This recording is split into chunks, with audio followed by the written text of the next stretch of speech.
German WW1 Underpants tell the story of wartime adaptation, from over-engineered peacetime designs to simplified wartime necessities. I've got an original German pair here, plus high-quality reproductions from the Austro-Hungarian and Russian armies to show you how each army approached this essential but overlooked piece of equipment.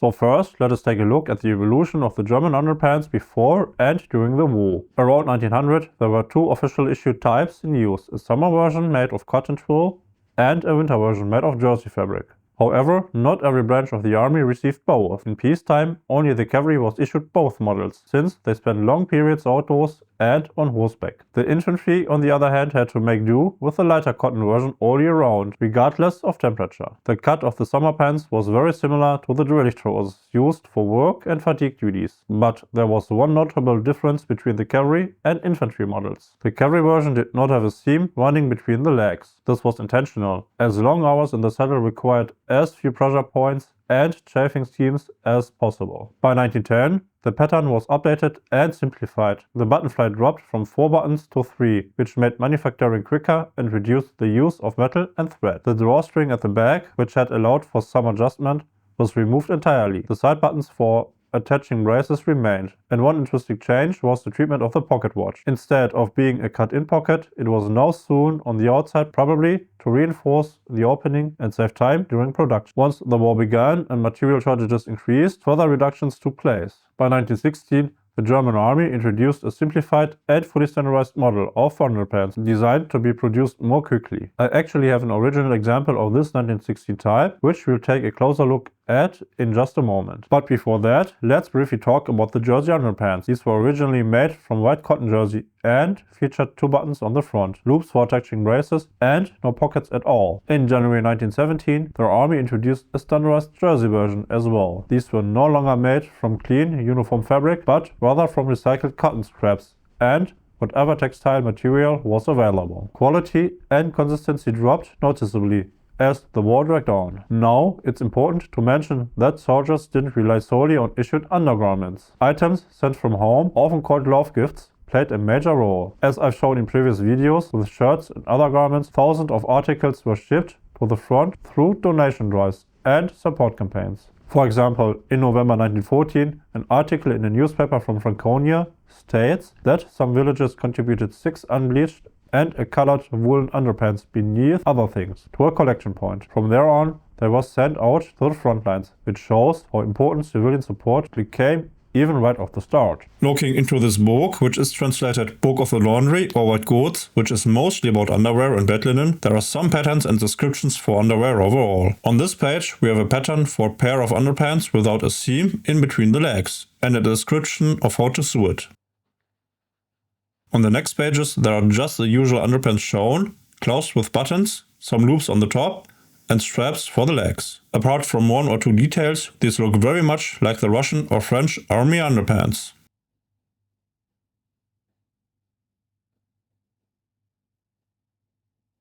So we can't just focus on regulation-issued garments. Many men wore homemade or civilian-style underpants that followed patterns printed in books and kits distributed on the home front. Interestingly, a lot of those civilian patterns were very close to the military ones, simply adapted for faster sewing and available materials. All of this gives us a much wider picture of what German soldiers actually wore under the uniform, and not just what the regulations said they were supposed to wear. Alright, let's start with the examination of the original. There is 1 button on the top. After opening it, there's like the idea of a button fly, only without buttons and buttonholes.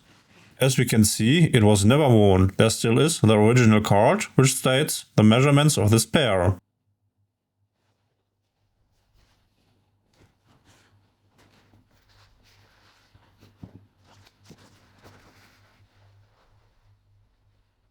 There is a slit at the bottom of the legs of the trousers. On each side there is a strap, so it is possible to close the legs and have it fastened around the leg. One of it is fastened at the edge of the slit, while the other one is fastened more towards the middle. This counts for both sides. On the top of the bag we can see a strap which has been sewn in. This one is for the braces. The braces get inserted there from the back, so they can be buttoned on the trousers or riding pants. The stamps declare that it has been checked in 1917. It has been checked by the Bekleidungsamt 13 and it is from the second set, as the stamps on the right suggest, which means it might have been produced somewhere in between 1916 and 17. On the top of the front side there are loops on each side, again for the braces, so they can get through and hold it in place while wearing the trousers or riding pants.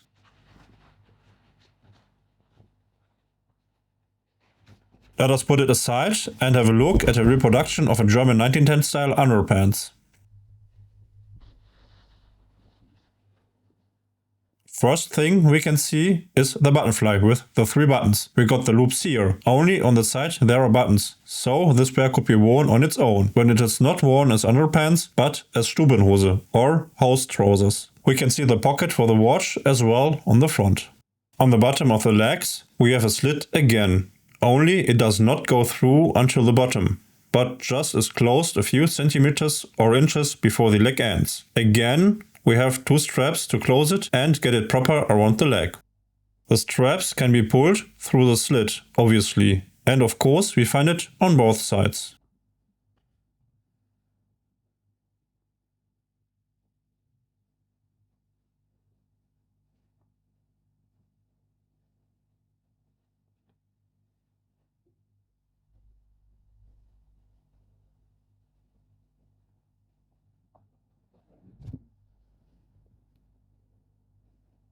On the top of the bag we have a huge pocket which leaves room for plenty of stuff that could be put in there. Again we have here a sewn-in strap for the braces and on the side buttons again for the braces. That's it for the German underpants so far. Moving on to the Austro-Hungarian one. This is made pretty simple as we can see. The pattern appears to be simple. On the top we have a strap to close it properly. But no loops for braces or something similar. It does not have any pockets.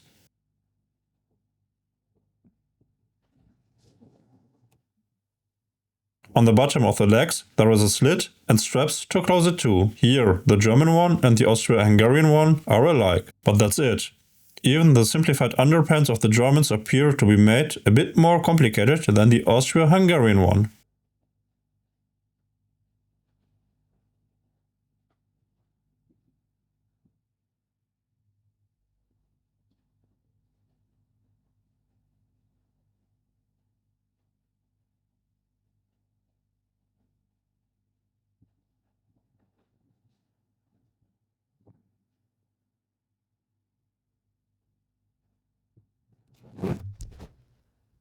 A quick comparison between the fabrics: we have some medium cotton twill for the German one and calico for the Austria-Hungarian one.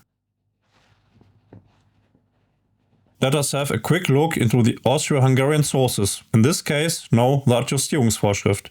In it there is a description of the underpants and the sizes that were available. It shows how close this reproduction is to the source material. On the next page there are the underpants made of jersey. The text beneath the size table says, quote, "These underpants are worn in abnormally low temperatures above the Getty," unquote. The Getty means the pair of underpants we have here.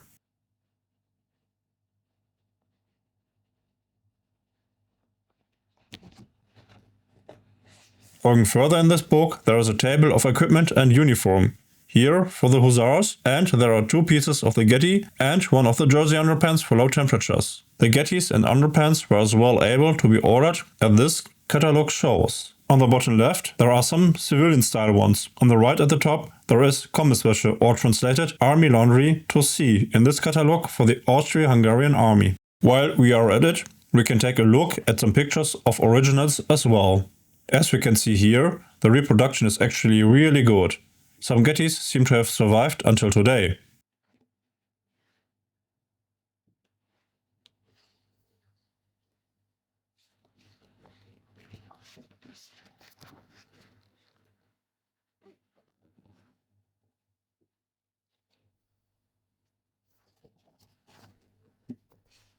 The jersey underpants for lower temperatures have no picture of it, only of the source we just used before.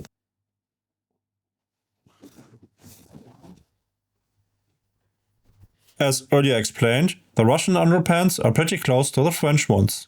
So we have 2 buttons on the top here. No loops for the braces whatsoever. Actually, the French had some loops up there like the German ones. In the back there is a strap, but not sewn in as it is with the German ones, but pulled through 2 holes. It is not for braces, but more like for a better fit. On the back there are some folds sewn in for better movement, like we had it on the shirts. The bottom of the legs again shows 2 straps at the very end of it, like the previous 3 underpants. There is one difference though, which the Russian and the Austro-Hungarian have in common. The straps are at the very end of the legs, while the Germans are just close to the end, but not there entirely.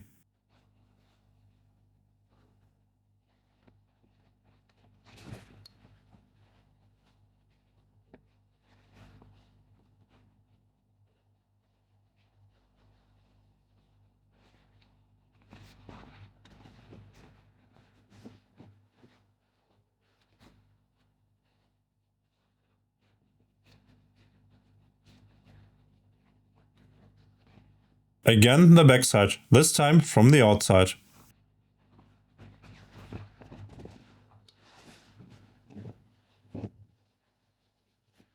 For the comparison of the fabrics, the German one with the unbleached medium cotton twill, while the Russian one is made out of bleached cotton in lighter canvas binding.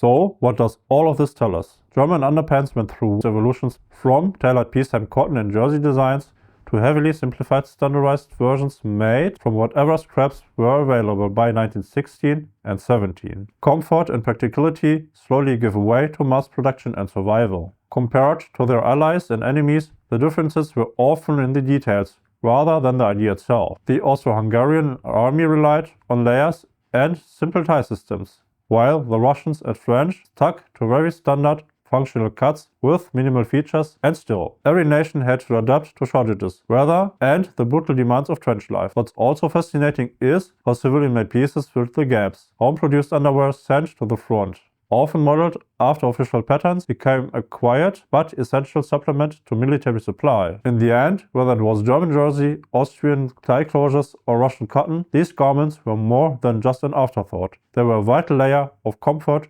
hygiene, and endurance in a war defined by mud, cold, and misery. And with this original piece we've examined, we get a direct glimpse into that hidden side of everyday soldier life. Did you enjoy diving into this lesser known aspect of military history? Would you like to see a video in which I produce one of these? Let me know in the comments down below. Let me also know which nation's underpants surprised you the most, or what piece of gear you want to see next. Thanks for watching and see you in the next video. Have a good one. Bye.